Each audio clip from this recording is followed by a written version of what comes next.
त मेरो पढाइ भन्नुपर्दा चाहिँ प्रौढ शिक्षा 3 माइल पढे हो।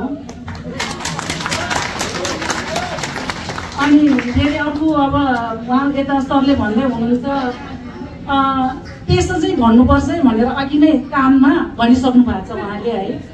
मेरो पेसा चाहिँ भन्नुपर्दाखेरि चाहिँ म त्यो रङ लाउने हो, पेन्ट है। अब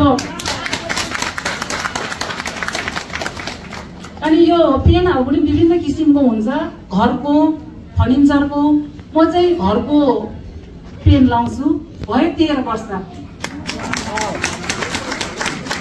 अनि अहिलेसम्म यो त्यो रङको भाँडा मस्काउँदाखेरि मलाई केही पाएन भने आज चाहिँ म यो हेल्दी लिभिङको साबुनले भाँडा मस्काउँदा म यो लेभललाई यो मलाई धेरै धेरै चाहिँ खुसी लागेको छु आज। अब त्यो कमाउने त त्यो मेरो ब्याङ्कमै हेर्नुपर्छ म्याडम, कताबाट सोध्दै हुनुहुन्छ है। अब कति अहिले हेल्दी लिभिङमा आएर कति कमाउनु भएको छ भनेर हाम्रो म्याडमले सोध्दै हुनुहुन्छ। त्यो चाहिँ मेरो त्यहाँ उसमा गएर हेर्नुपर्छ होइन। अहिले चाहिँ म यति भन्न सकिँदैन होइन, ठ्याक्कै याद हुँदैन नि त। अब महिनामा आएको चिज होइन, ठ्याक्कै यति भन्ने कुरै अब अलिकति कन्फ्युज हुन्छ नि।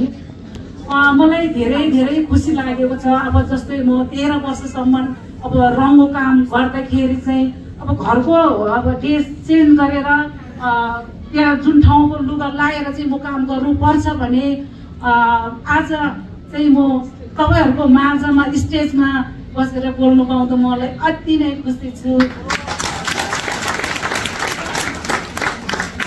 अनि र फेरि सरले भन्दै हुनुहुन्छ 2 मिनेटदेखि नबोल्नु है भनेर चाहिँ भन्नु भएको छ है। यो कुरामा चाहिँ अब मलाई क्षमा गर्नु होला हैन, भन्दै गर्दाखेरि त अब भन्नु मन पनि लाग्यो, जरा एकछिन क्षमा पनि गरिदिनुहोस् होला हैन।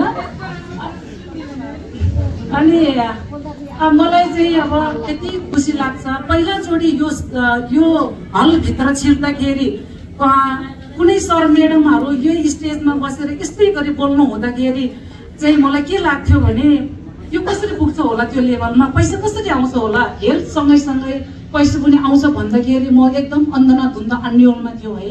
कसरी हुन्छ? अब यहाँ फेरि हाम्रो शारदा म्यामले भन्नुभयो यहाँ काम पनि गर्नुपर्छ है म्याम भनेर मलाई पहिले भन्नुभएको थियो। अब म त पढाइ लेखाइ भएको भए पो कतै कम्प्युटरतिर बस्नु होइन।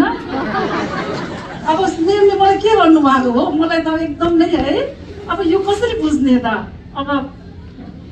अब पोता लाउँ भने पनि अब यत्रो मान्छेलाई है, अब पोता लाउनुलाई त अब काम त त्यो आफ्नो योग्यता अनुसारले सोचे हो नि त त्यो त हो कि होइन।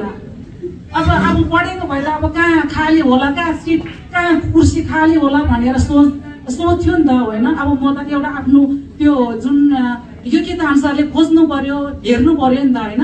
अब पोता लाउने ठाउँ त छैन, म्यामले के भन्नुभएको हो भनेर मलाई एकदमै कन्फ्युज थियो होइन। जब म हेल्दी भयो, जब म राम्रो कुरा भन्दै जाँदाखेरि आज म तपाईहरुको यत्रो माझमा म यसरी कोहीसँग त्यो नबोलेको मान्छे, अब यत्रो अब भिडमा कहिले पनि नगएको मान्छे, अब रङ लाउँदै गरेको मान्छे कुन चाहिँ देख्छ होला त? एउटा ठिकठाकको मुख मात्रै देख्छ नि त होइन।